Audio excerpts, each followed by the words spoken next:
The stop housing joint is a relatively strong carcass joint, similar to the through housing, with the difference being no joint work can be seen from the front of the joint.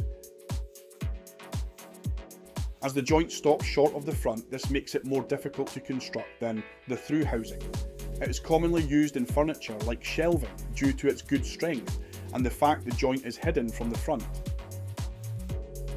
There are two main techniques for hand cutting this joint. The first only uses a chisel and saw, whilst the second has the addition of boring with a drill. This video will show both techniques.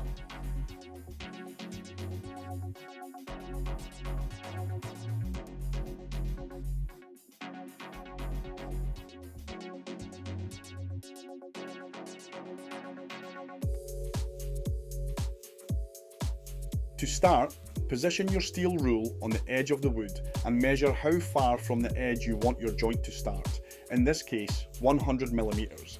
Now put a mark at your chosen measurement with your pencil. Now slide your steel rule along to the pencil mark and mark the thickness of the wood, in this case 16mm.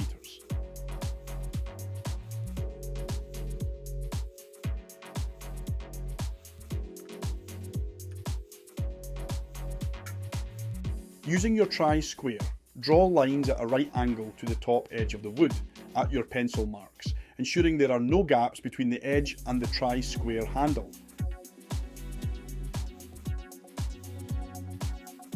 Double check your measurement by placing part 2 on the lines you have marked, and amend if necessary. Put your wood in the vise and using your tri-square project your lines around one edge of the wood.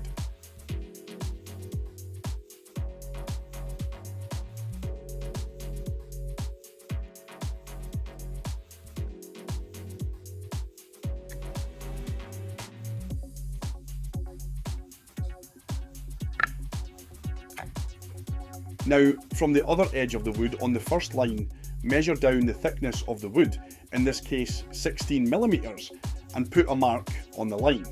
Repeat on your second line. Place your steel rule on the two marks and draw a line in between your existing lines. Repeat this process from the line you have just marked out.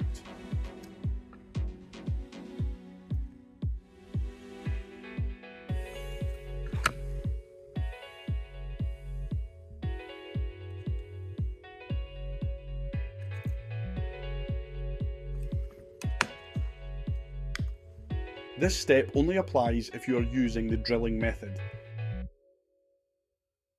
Using the steel rule, mark lines from one corner to the opposite corner in the square you have just created.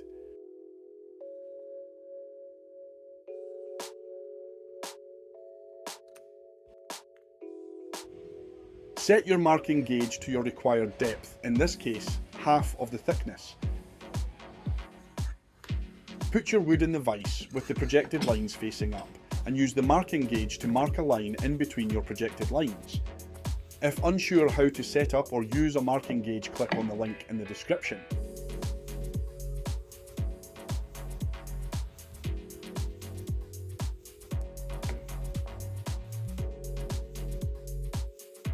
Take your pencil and drag it over your marking gauge line.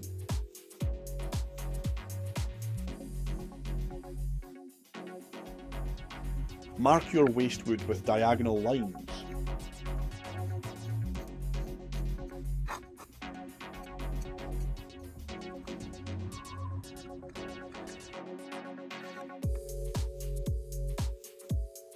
To mark the second part in a corner using the steel rule, measure down the thickness of the wood from the top edge, in this case 16mm, and mark with your pencil.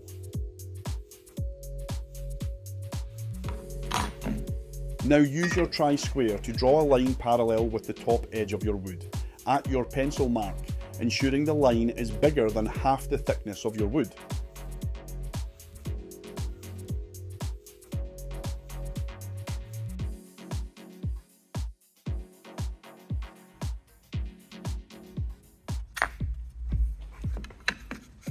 Place your steel rule on the line you have just marked and put a mark with your pencil at the depth you have marked your housing joint. In this case, half the thickness, which is 8mm. Now, using your tri-square, Draw a line from your mark to the top edge of the wood, creating a rectangle in the corner.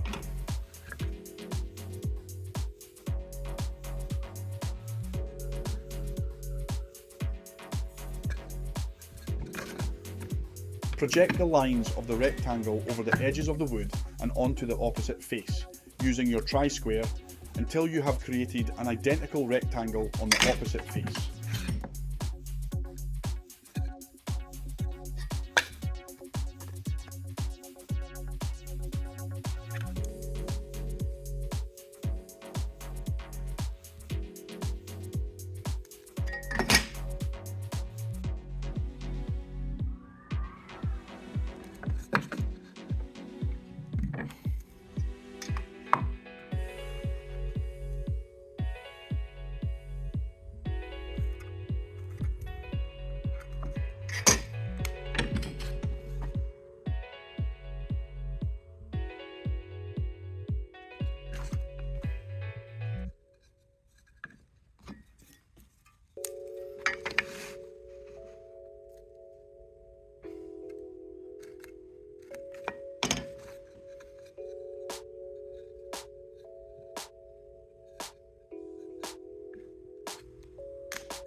Mark your notch with diagonal lines.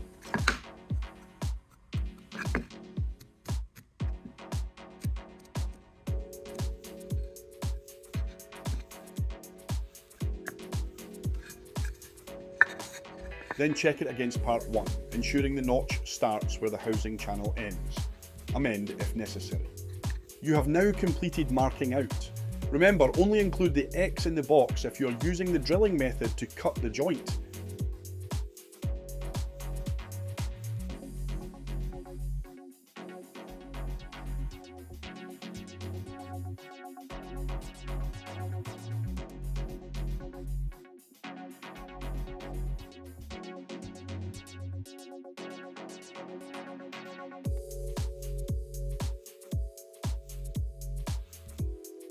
On your bevel edge chisel, measure down the depth of the housing joint, in this case half the thickness of the wood, 8mm, and place a piece of masking tape around the chisel at this measurement. Double check it is correct when complete. Clamp your wood to the bench with a G-clamp. Ensure you use a scrap piece of wood to place your G-clamp on, or you will damage your wood.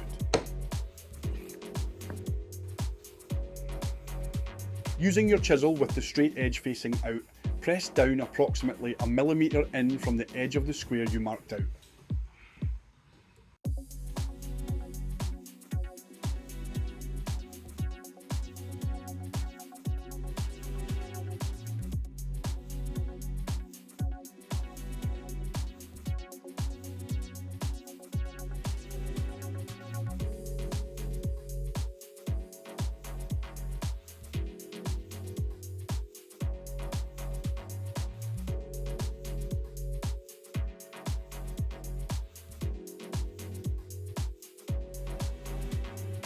From the centre of the joint, using your chisel bevel edge facing down, start to carefully slide the chisel to the edge of the joint.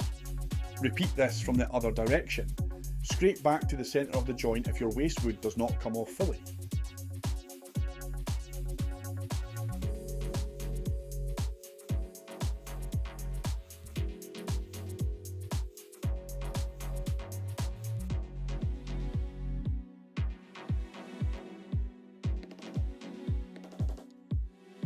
Now repeat this process by chiselling down at the edges, then using your chisel bevel edge down, remove the waste wood starting from the centre of the square. When chiselling down at the edges, you could now use a mallet to tap the chisel. However, ensure you tap gently, especially at the top of the joint to avoid splitting the wood.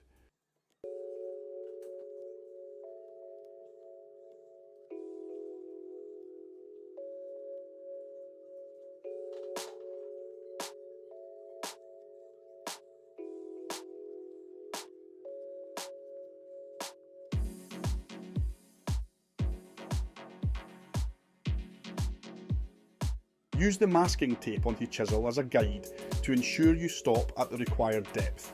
Don't worry if it's not perfectly flat at the bottom, as this can be done in the next stages.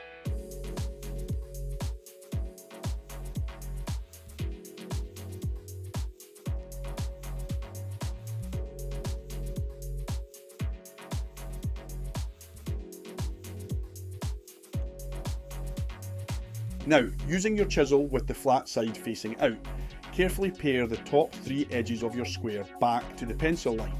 You do not need to pare the bottom line of the square, as this will be removed in the next stage when sawing.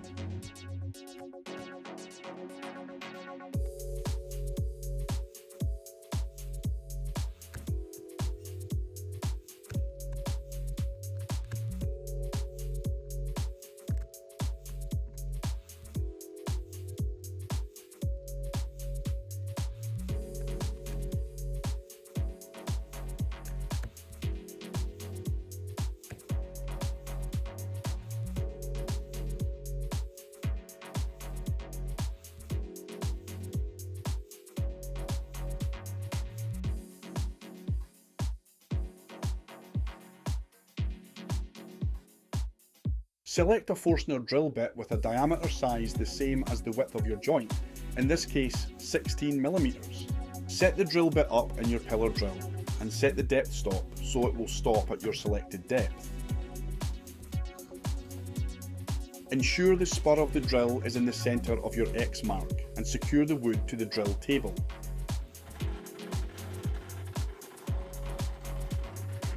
Making sure any safety guards are in place, drill the hole into the wood.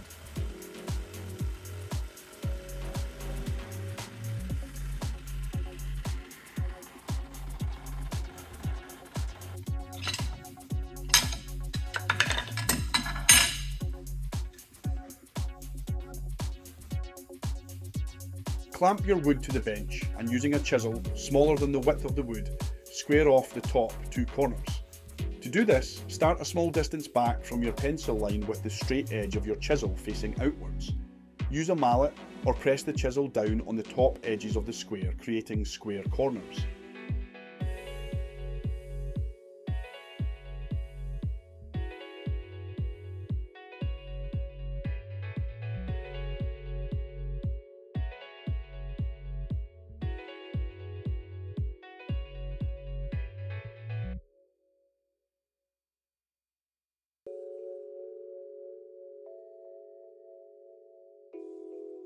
Now, carefully pare back to the pencil line, ensuring your edges are vertical and the shoulders are straight.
Clamp an L-shaped block on your pencil line, making sure it is clamped just inside the waste wood and the right angle is positioned slightly before the end of the stopped part of the joint. Using an L-shaped clamping block will ensure the saw does not go past the end of the channel. You could use a straight edge instead, clamping this along the edge of the channel. If doing so, take your time when sawing to ensure you do not saw past the end of the channel.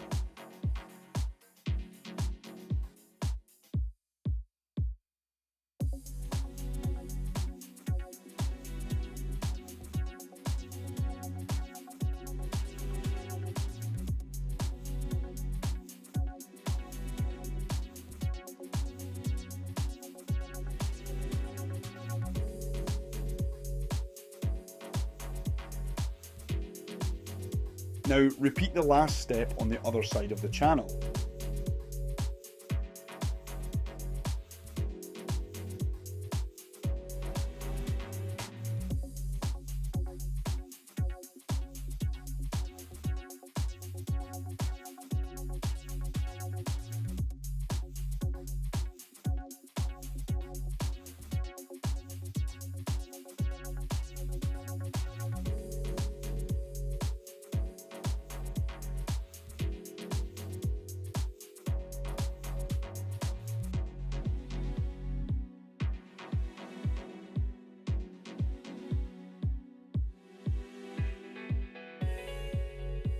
Place your wood in the vise or secure it to the bench, and using the chopping method with your bevel edge chisel, remove the waste wood until you are 1mm above the pencil depth mark. Using the chisel bevel edge facing down whilst doing this will ensure you do not go too deep.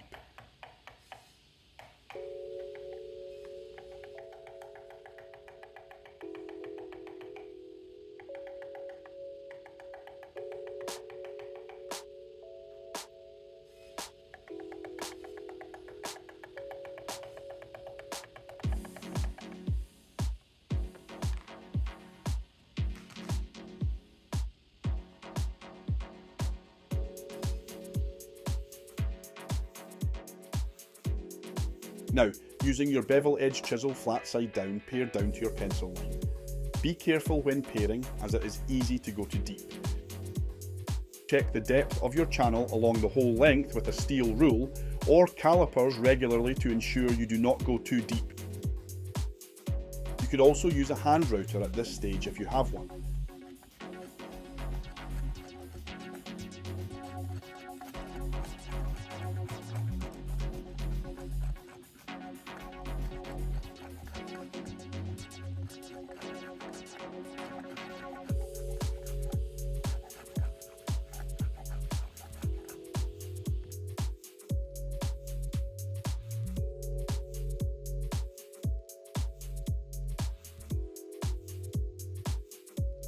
Clean up the shoulders by carefully paring along them.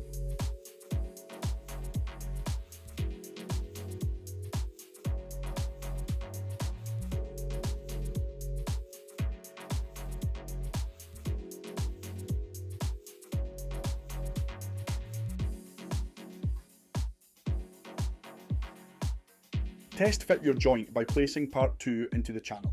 If the channel is too narrow, clamp a straight edge on your line and pare down vertically, ensuring your chisel is flat against the straight edge.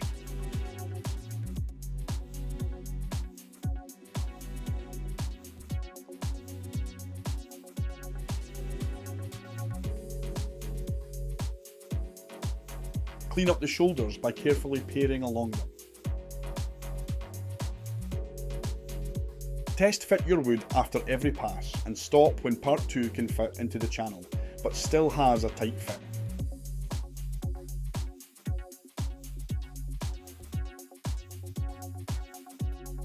Take part 2 and place it in the vise. Using your tenon saw, saw down vertically at the first line from the notch, ensuring that you are sawing inside the marked waste wood area.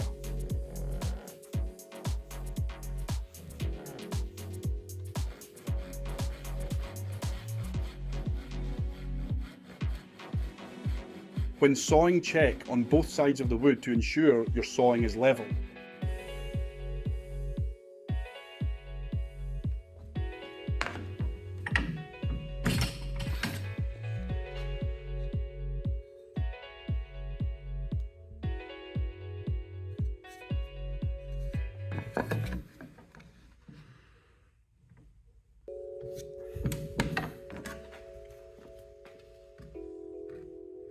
Now, turn your wood around in the vise and repeat for the second line.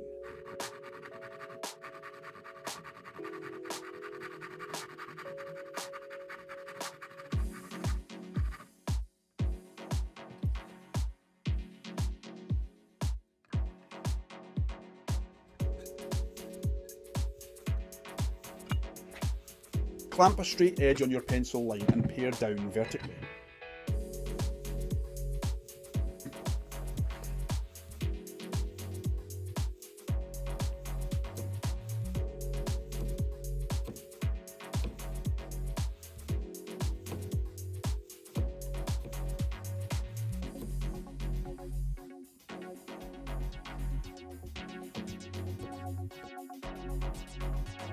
Repeat this from both sides of the wood and on both lines of the notch.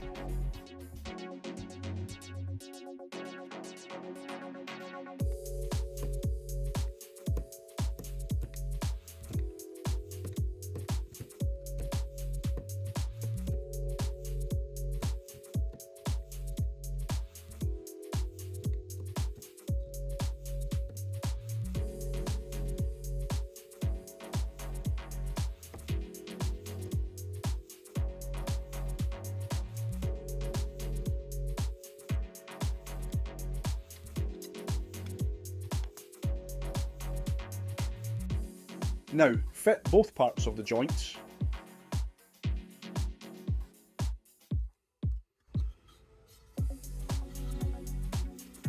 Congratulations, you have now completed the stop housing joint.